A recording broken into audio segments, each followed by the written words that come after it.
Sometimes couples have everything but each other.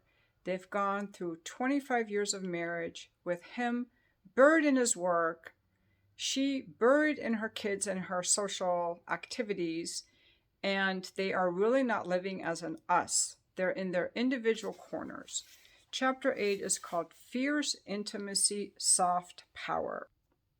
They never even argued, and that is part of the problem because they never moved through harmony, disharmony, and repair. Instead, they went from harmony to each in his own corner. Their garden had gone to seed through years of inattention, not from implosion so much as simple rot. To the outside, this looked like the perfect couple. Phil was very successful at work, and Liz was beautiful. Their kids were in private school. They were in all tennis club and plays, and but in their marriage, it was dead.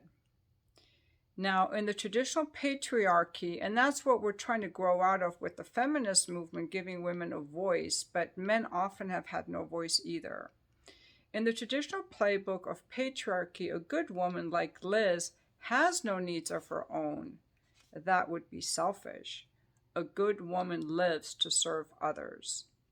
And that's where I think the feminists have gone wrong, because they went from that to me, and getting all bitchy and angry, like they got all angry about it. They didn't share their needs and their wants. And that's where a lot of men are so angry with women, because women have gone to the opposite, way off the charts. But let's continue. A good woman was supposed to have no needs of her own. She was supposed to be selfless and take care of her husband and her kids.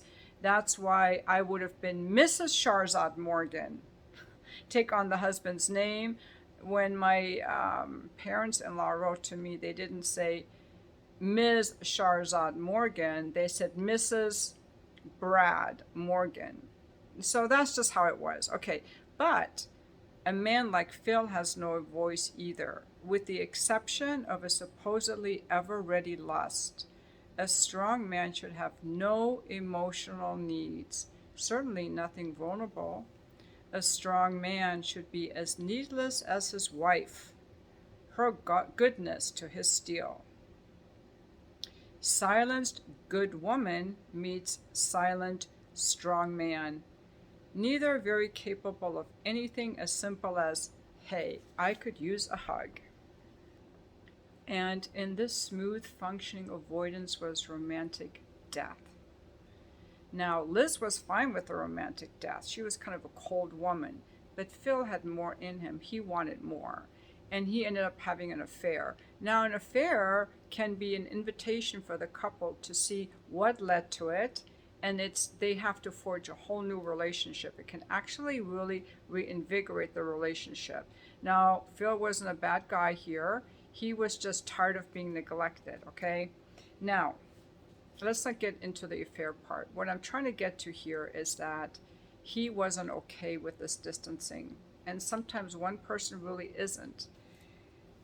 And that's kind of what I was getting to with some of my, what I call benefactors, is they're in these marriages where the wife doesn't care about the distance, or maybe the man doesn't know how to say I need more, and they're just in their own separate corners. I don't really know, but either of that can happen. Now, what you need to confront these issues and start repair is called fierce intimacy. You take each other on. Because the problem here in this couple is, and this video is going to go over 5 minutes, sorry, that some families are so civilized and so restrained that nothing as indecorous as an emotion dares to make an unwelcome appearance. We don't allow hurt, anger, or panic. Crying children are sent to their rooms to collect themselves. No one learns how to navigate from disharmony back into repair, because disharmony itself is exiled, or at least unacknowledged. More than sex, what the mistress offered to him was simply the thrill of kind attention, of contact. When men fall for younger women, claiming it reawakens their youth, what they most often mean is that it awakens their lost vitality. Now, we therapists encounter basically two kinds of couples, those who fight and those who distance.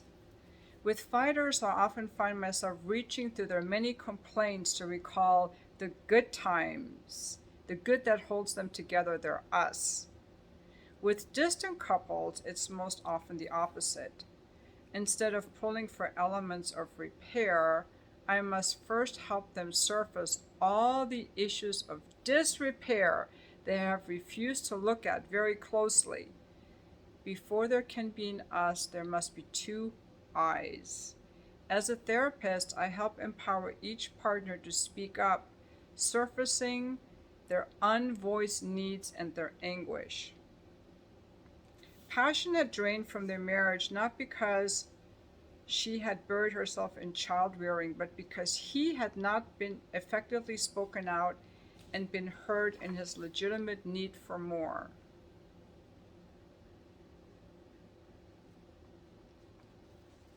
So now they have to take each other on. They have to learn to deal with each other, and that means you have to learn the skills of repair.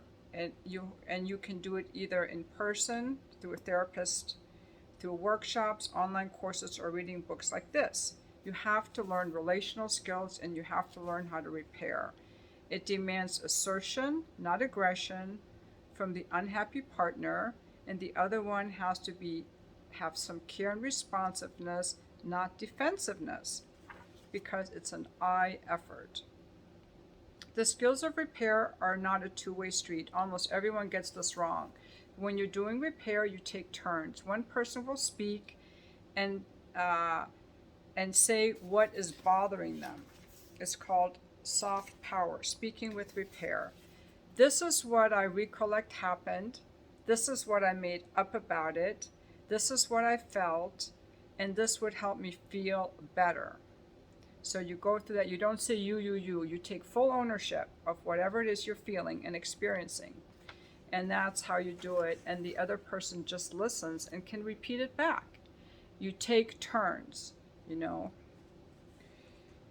So it's called Janet Hurley's feedback wheel. This is what I mean. Relationships are not easy. If your relationship isn't going well, you can totally change it by seeing a good therapist. I myself am practicing this stuff. I would love to have some couples to work with for like a very low fee, like $10 even. Like I really want to practice this stuff with some couples. So if you want to work with me, I would love to work with you. When you and to think like a team, instead of I don't like how you're talking to me, say, honey, I want to hear what you're saying. Could you please lower your voice so I can hear it? Instead of I need more sex, to we both deserve a healthy sex life. What should we do about it? And the reason we don't know any of this stuff is which of our parents did this? None of us parents probably did this. So, soft power is to be strong and loving simultaneously. It gives voice to the I and cherishes the we at the same time. So that brings us to the end of the Fierce Intimacy Soft Power chapter. I told you guys I would do it in 5 minutes, but I just couldn't. I take it all back. I don't know how to do it in 5 minutes because I think that you get a lot more out of it when I give you these examples and they take time to go through. If I just do it in 5 minutes, you won't get the full gist of the chapter. But 30 minutes for sure was way too freaking long.